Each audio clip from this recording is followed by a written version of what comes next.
Ça va beaucoup trop loin la promo de Secret Invasion, cet arc dans les comics Marvel où les Skrulls infiltrent la population terrienne. Ça va être adapté en série chez Disney et ils ont mis vraiment le budget qu'il fallait puisqu'ils se sont carrément payés Valérie Pécresse qui a été remplacée dans son dernier meeting, sauf qu'au lieu de lui mettre quelques points d'éloquence, ils ont préféré copier le charisme de Marion Cotillard post-mortem dans Batman 3. Au début ils voulaient copier Zemmour parce que ça leur aurait pas coûté trop cher, 2-3 coups de fond de teint sur un Skrull et paf, le tour était joué, et puis finalement ils lui ont quand même fait parler du grand remplacement parce qu'ils sont taquins et que c'est un concept qu'ils ont inventé eux-mêmes, et alors Disney très corpo l'a obligé Valérie Pécresse à faire cette longue tirade sur l'univers étendu de Star Wars qui moi m'a fait frissonner de malaise, le genre de situation où il ne reste plus que la perturbation, puisque la force elle est partie depuis très très longtemps, et je suis sûr que même Jean-Marie Bigard aurait fait plus d'applaudissements s'il avait joué un de ses sketchs au congrès de la Grande Alliance Féministe Végane.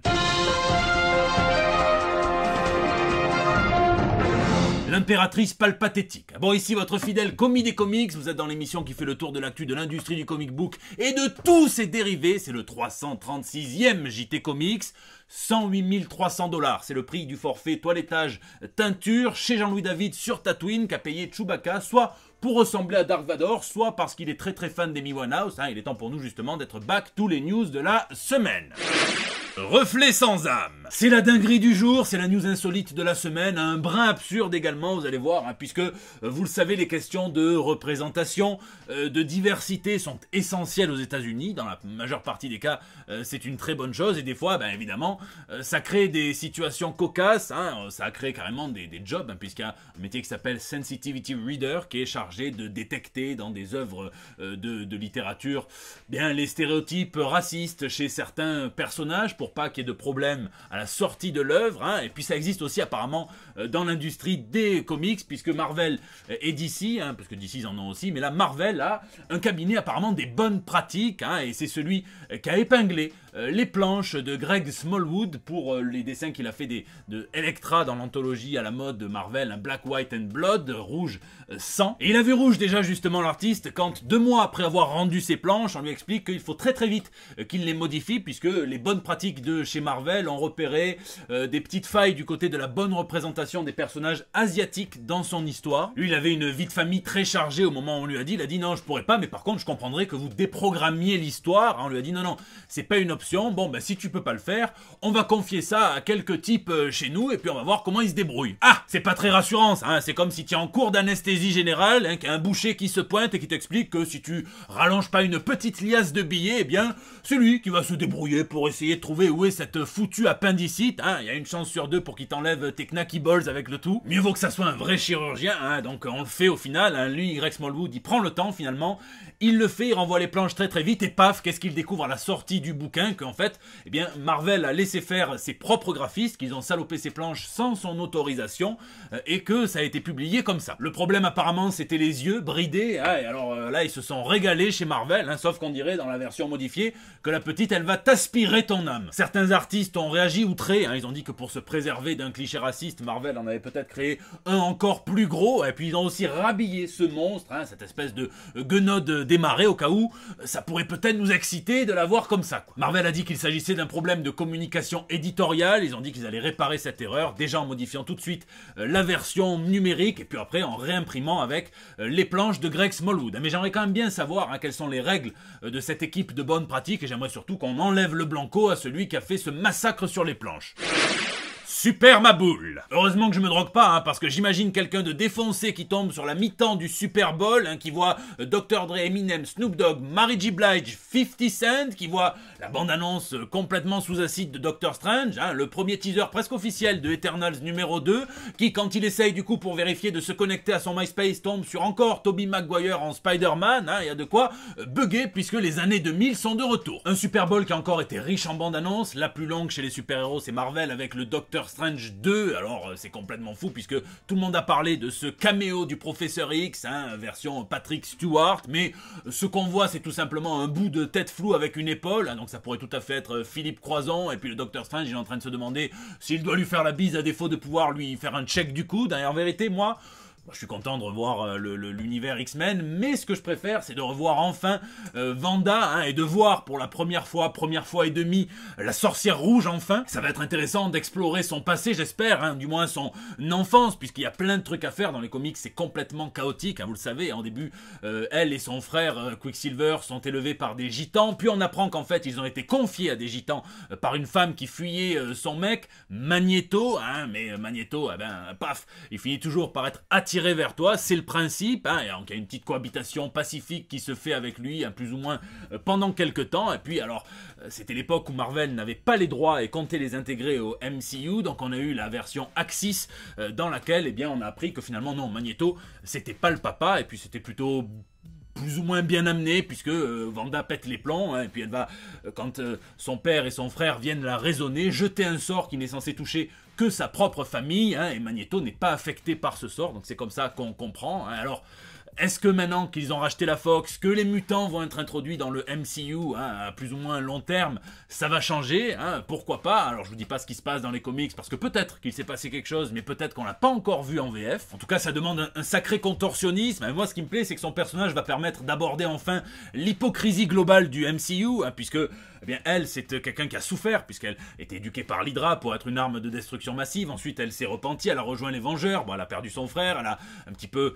perdu le contrôle de ses pouvoirs, elle a un petit peu perdu la tête aussi, mais elle n'a pas le droit, elle est complètement ostracisée, alors que Strange, hein, lui, il se torche au moins 3 fois par jour avec toutes les grandes règles sacrées du multiverse, hein, et alors que tout le monde lui dit justement de pas le faire, à croire que son accident lui a endommagé l'oreille interne également, et puis finalement on continue de l'appeler, hein, le gentil magicien, hein, qui fait les bar mitzvahs, les circoncisions et les mariages accessoirement. Et attention, l'hypocrisie ne fait que commencer, puisque évidemment on voit le professeur X, on voit le Docteur Strange, ça fait penser aux Illuminati, tout le monde en parle, hein, les Illuminati, cette espèce de société secrète formée par 6 héros. Alors vous avez Iron Man, hein, le pire, le plus gros fils d'œuf, vous avez Charles Xavier, vous avez Namor, hein, vous avez Black Bolt, qui est bizarrement assez silencieux dans les réunions, et puis vous avez Strange. Puis alors niveau fils de puterie, ils en ont fait, hein, quand ils ont envoyé Hulk dans l'espace, en prétendant lui faire une mission alors qu'ils voulaient tout simplement se débarrasser de lui, quand ils se sont partagés les pierres de l'infini et que ça a foiré au final, hein, mais ils se sont partagés complètement en rats, même le maître Splinter il était choqué, et puis alors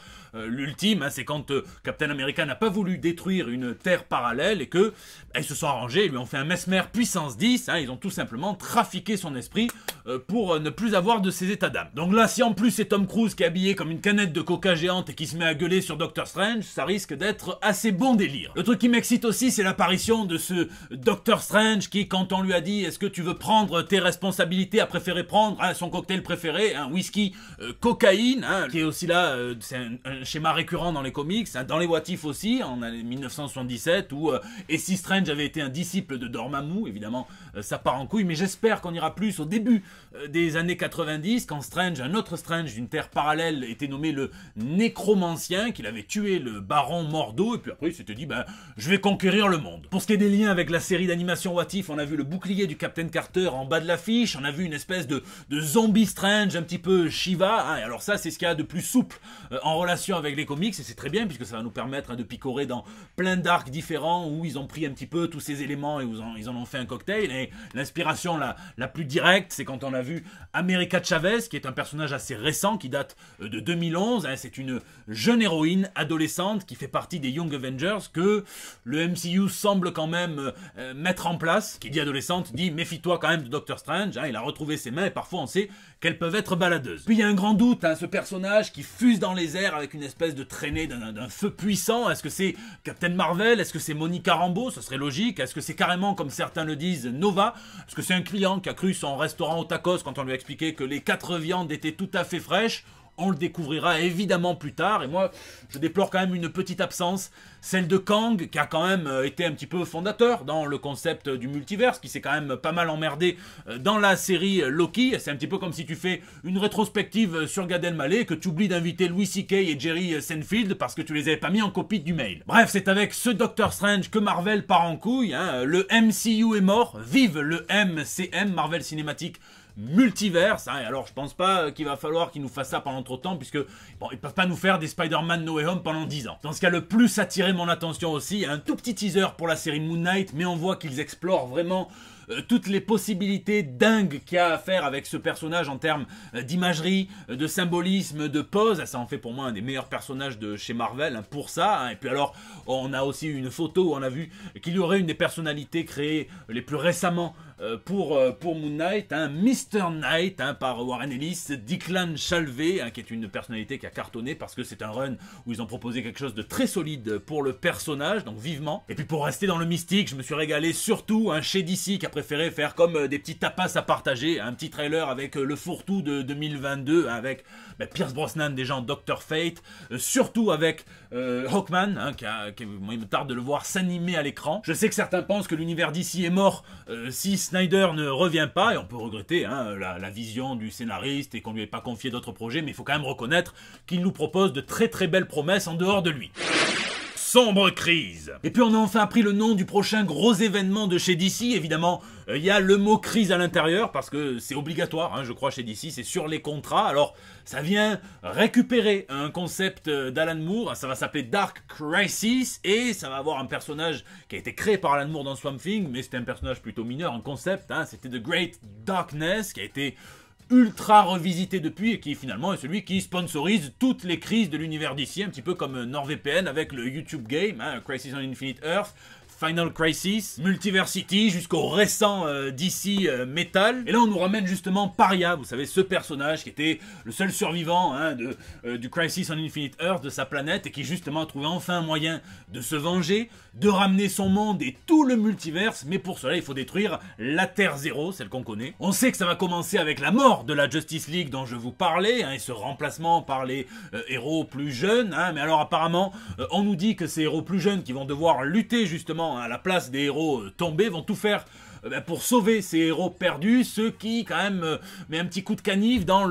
quand Joshua Williamson avait dit que ça allait être plus de Justice League pendant un bon moment. On dirait moi qui dis à mon fils plus de Peppa pendant 3 jours et que 10 minutes plus tard, Peppa Pig. En même temps il a 47 ans, faut bien qu'il s'amuse aussi. Hein. Bon, vous allez voir que les cadavres de la Justice League originelle n'auront même pas le temps de refroidir, qu'ils seront déjà de retour. Hein. C'est qui tout double, hein. Ça sent quand même...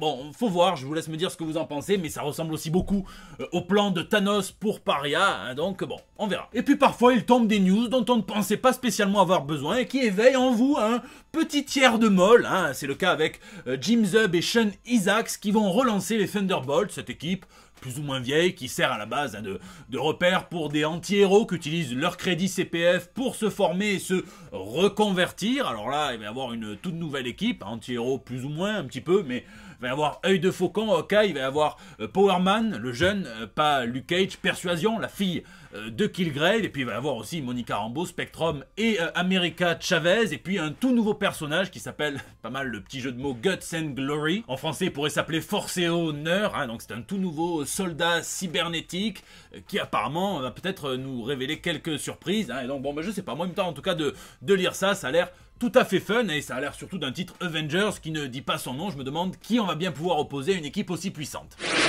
La toile. Et puis dans le reste de l'actu ciné, moins avancée que celle du Super Bowl, on a appris 2 news de calendrier. La première, c'est que la série de la saison 2 de Loki allait bientôt commencer son tournage, c'est Owen Wilson qui le dit. Et puis la deuxième, c'est surtout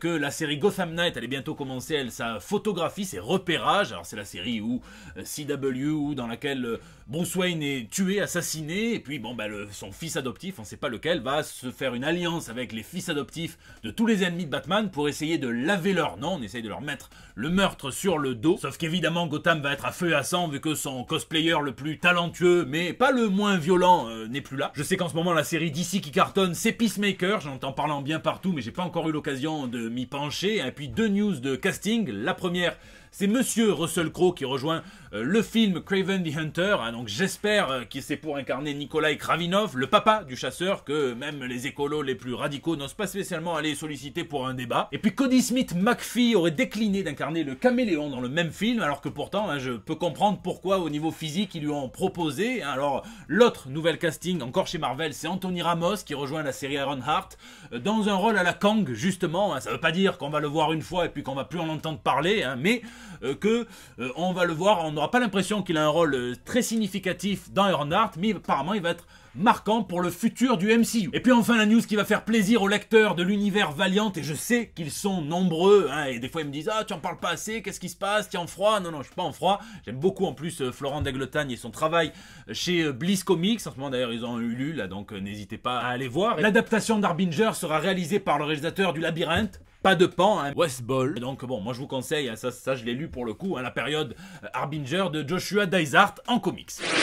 Lisez, lisez, lisez cette semaine Yojimbot, le tome 2, Monsieur Sylvain Repos, que j'embrasse très très fort, hein, au scénario, au dessin, Noiry à la couleur, hein, et les couleurs sont totalement superbes. C'est l'histoire de ce petit garçon qui est protégé dans une espèce de parc dans lequel il ne reste plus que des robots qui se prennent pour des samouraïs, hein, et c'était le but, hein, l'intelligence artificielle, et il est quand même recherché par certains types, je vous en dis pas plus, je vous en dis pas du tout d'ailleurs, hein, et puis bon... moi ce que j'aime c'est que c'est beau, c'est très très beau déjà, hein. Et puis alors j'aime bien les grands écarts, hein, à la Van Damme, c'est-à-dire qu'on alterne entre des planches d'une action intense, hein, avec des combats qui sont parfois très violents, alors rien de... c'est pas Human Centipede, vous inquiétez pas, hein, je sais qu'on peut le lire très tôt, mais... il y a aussi des moments contemplatifs où on vient explorer ce parc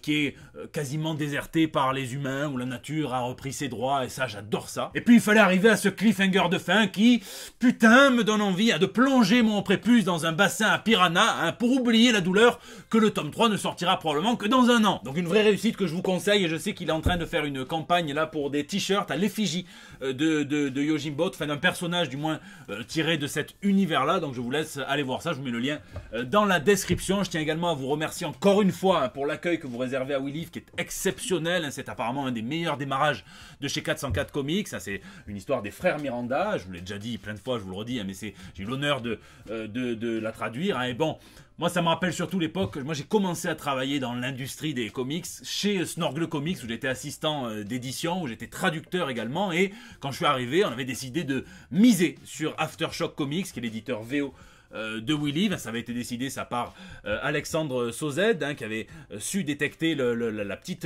mine de diamants brut, hein, validée par le patron des éditions Eric Joly, hein. Donc on avait continué à fond, et bon, ça n'avait pas trouvé trop ses lecteurs, hein. La plupart des bouquins qu'on avait sortis, c'était pas dégueulasse, mais à part Animosity, c'est vrai que c'était pas trop rentable de sortir des titres Aftershock, hein. Moi je pleurais entre guillemets pour Baby Thief, hein, une histoire de Donny Cates dont j'aurais adoré traduire la fin, c'est peut-être pas exclu d'ailleurs. Donc ça fait plaisir d'avoir enfin une histoire Aftershock qui cartonne en France, hein, c'est totalement mérité, et puis vraiment merci pour vos gentils mots, hein, sur la traduction, merci beaucoup. D'ailleurs, il y a un concours, hein, sur tous les réseaux, je vous mets les liens dans la description, pour faire gagner grâce à la librairie VOVF les Fictionautes à Nice, hein, le one-shot du FCBD de l'année dernière, à WeLive, par les frères Miranda aussi, une histoire inédite. Alors c'est en VO, hein, mais je suppose qu'il y a des anglophones ici, yes yes. Que la chance soit avec vous. Je vous laisse me dire ce que vous lisez ou geekez dans les commentaires, puisque c'est la fin de ce JT. Je vous remercie d'être toujours aussi nombreux à le regarder, même en vacances, pour ceux qui ont la chance d'y être. Merci pour vos pouces bleus, merci pour vos partages sur Facebook, vos tweets, vos retweets, vos incorporations dans les stories Instagram, ça me touche, hein, je vois tout, hein, je vois aussi vos commentaires sur YouTube, et n'hésitez pas à réagir, hein, je lis chacun d'entre vous et j'essaie de répondre au plus grand nombre, hein, sur les réseaux sociaux aussi. Vous me laissez vos petits messages, entre autres pour El Bando del Pueblo, votre espace de liberté depuis 336 JT, du coup, hein, je vous fais